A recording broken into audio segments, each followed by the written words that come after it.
Sobre vida espiritual, dificuldades espirituais, duas palavras vieram na minha mente, eu não entendi por quê. Convicção e decisão. Parece que são iguais, não parece? Convicção e decisão. Você precisa ter convicção.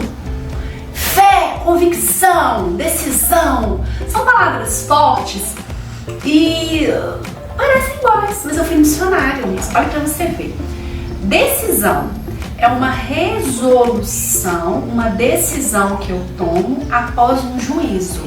Ou seja, decisão é uma resolução que eu tenho após o juízo, após uma análise, um averiguar de fatos. Aí eu tenho uma atitude, ok? E convicção é uma crença. Convicção é uma crença, são coisas diferentes, olha pra você ver. Uma coisa leva a outra. Se nós temos crenças engessadas, estagnadas, fixas de alguma coisa, essas crenças vão interferir na minha atitude.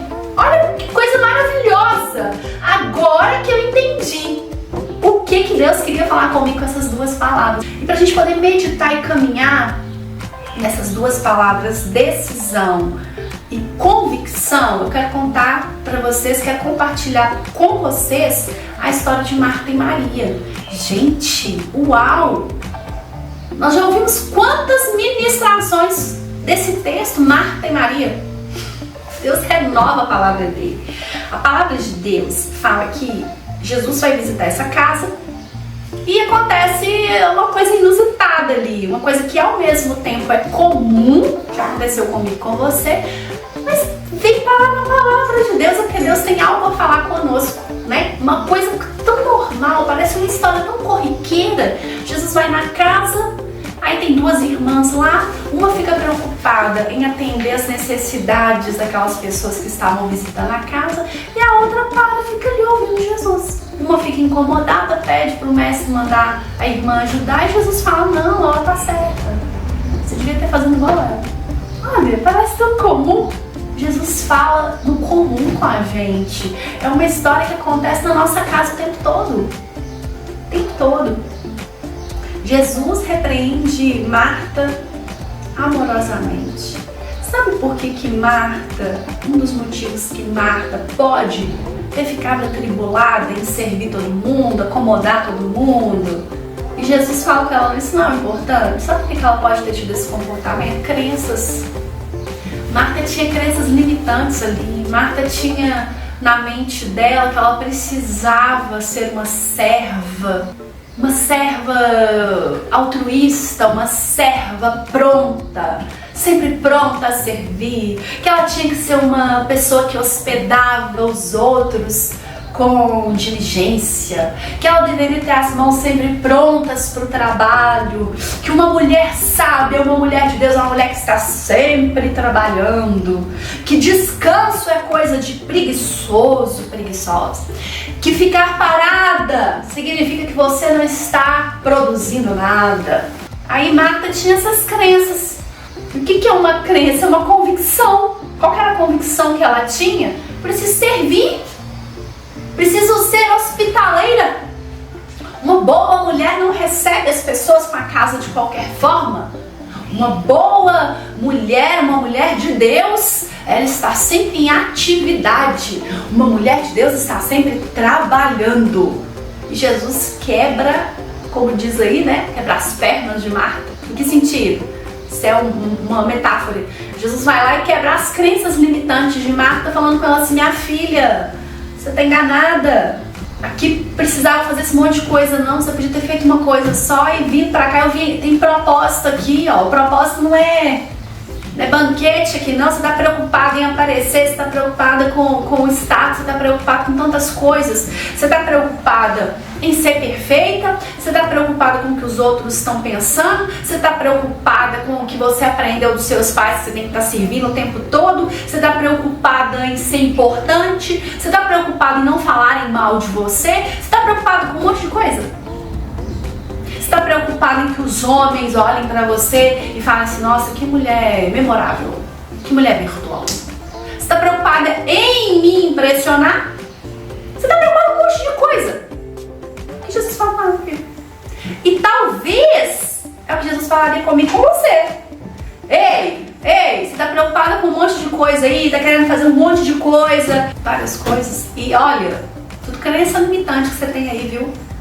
Gente, Romanos 12 nos convida à transformação. É o ser humano que tem um encontro com Deus ser transformado pelo jeito de pensar. Como que nós somos transformados? Como que eu mudo o meu físico? Como que eu mudo as minhas ações, as minhas atitudes? Mudando o jeito de pensar. Marta tinha crenças limitantes. Marta tinha pensamentos sólidos e fixos ali. E ela é confrontada por Jesus. Jesus fala com ela: você está enganada. Você pensa errado. O que te ensinaram sobre serviço está errado. A sua irmã está certa. Agora aqui, ó, o importante não era receber, acomodar, fazer comida, a casa tá limpa, não ficar te venerando, você ser elogiada. Agora, gente, pensa. A gente pega esse texto e só desce a rim para Marta. Porque Jesus tá chamando a atenção dela. Você imagina essa mulher aqui perfeccionista, essa mulher toda trabalhada na necessidade de aprovação, no ativismo, ela toda ali sem entender espiritualmente a demanda daquele momento. Ela hoje, ouvindo a gente falar dela, é tipo assim: você é uma pessoa ativista e eu sou ativista. E a gente, na nossa muita atividade, nós achamos que estamos fazendo algo bom.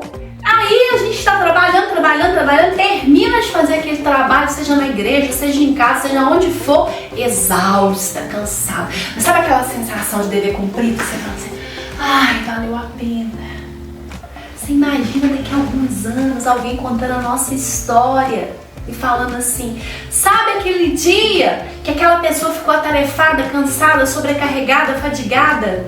Que ela fez isso, que ela fez o congresso, que ela fez o culto, que ela fez o projeto, que ela fez o acampamento, que ela fez isso e ficou cansada? Não era isso que Deus queria, porque é isso que Deus está falando aqui. Meu Deus, coitadinha de Marta, tadinha de Marta, revira no túmulo, de se ela ficar sabendo que a gente está falando dela aqui. A intenção era outra, ela queria ser bem vista, ela queria servir, ela queria agradar, ela queria reconhecimento, ela queria, talvez nem queria reconhecimento, ela queria só servir, a intenção era boa. Aqui a nossa boa intenção não basta se não tivermos alinhados com o que Deus tem. Jesus é profundamente simples, sempre foi. Quando ele fala com ela assim: ô Marta, você está ansiosa e fadigada? Você está fazendo um monte de coisa. A entender é que ela estava preocupada com a comida, com coisas certas, ela não estava errada. Mas naquele momento ali, aquilo não era o mais importante, o tempo estava contado, Jesus ia para a cruz. Ela tinha que aproveitar o que ele estava falando. E com certeza, o que ele estava falando era muito importante, porque a irmã dela fica assim, ó. Ela não consegue tirar o olho de Jesus. Jesus estava falando coisas importantes ali. Era importante aquele momento. É aquele momento que você para tudo e presta atenção no que Deus está falando. Convicção e decisão. Para a gente tomar uma decisão certa, a gente precisa de uma convicção certa. A decisão é uma atitude. Para a gente ter uma atitude certa, a gente precisa ter a crença certa. A gente precisa deixar Deus alinhar o nosso entendimento dele, sabe? E do trabalho, do serviço. Então, nós precisamos pensar da forma correta sobre Deus, sobre vida espiritual. Então, a palavra de Deus para o nosso coração hoje é a gente parar e ouvir Deus. E deixar Ele moldar a nossa mente, ter a nossa mente moldada. Sabe o capacete da salvação? Lá em Efésios 6, a partir do 10, vai decorrendo sobre a armadura de Deus, falando sobre batalha, sobre luta, usando como exemplo a armadura do soldado romano. E ele fala do capacete do soldado, capacete da salvação, capacete da salvação. O capacete, ele é para proteger a mente, proteger a cabeça, proteger o ouvido, proteger essa região da cabeça aqui. Então, se a gente levar no que a Bíblia quer dizer, é proteger os olhos. Meu Deus, protege os meus olhos, limpa o meu olhar, dá-me uma visão correta, uma visão espiritual aberta, o que é importante. Visão espiritual aberta ali naquele momento, ela entender isso. Gente, comida que não é importante não faz jejum. Esses homens estão precisando jejuar. Esses homens precisam jejuar. Dá um copo d'água para cada um e vamos jejuar aqui. Vamos ouvir o que Jesus tem para dizer. Vamos ouvir a instrução do mestre. Vamos ouvir o que o mestre quer dizer, o que o mestre tem para falar. Para tudo para ouvir o que o mestre quer falar. Para tudo para ver o que Deus quer te mostrar. Para tudo para falar somente aquilo que Ele quer que você fale. Proteja a sua mente. Vamos orar? Deus, em nome de Jesus, nós precisamos ter a nossa mente protegida. Pensar como o Senhor, agir como o Senhor. Nós precisamos desse entendimento, dessa autoridade. Mulheres que estão aí igual loucas, correndo para lá e para cá, com milhares de atividades, e no final da vida vão chegar à conclusão que perderam tempo. Em nome de Jesus, nos livre disso. Nos livre de crenças limitantes. Antes de sermos chamados a servirmos, fomos chamados para estar com o Senhor, como Maria. Nos leva para esse lugar de entendimento em nome de Jesus. Amém.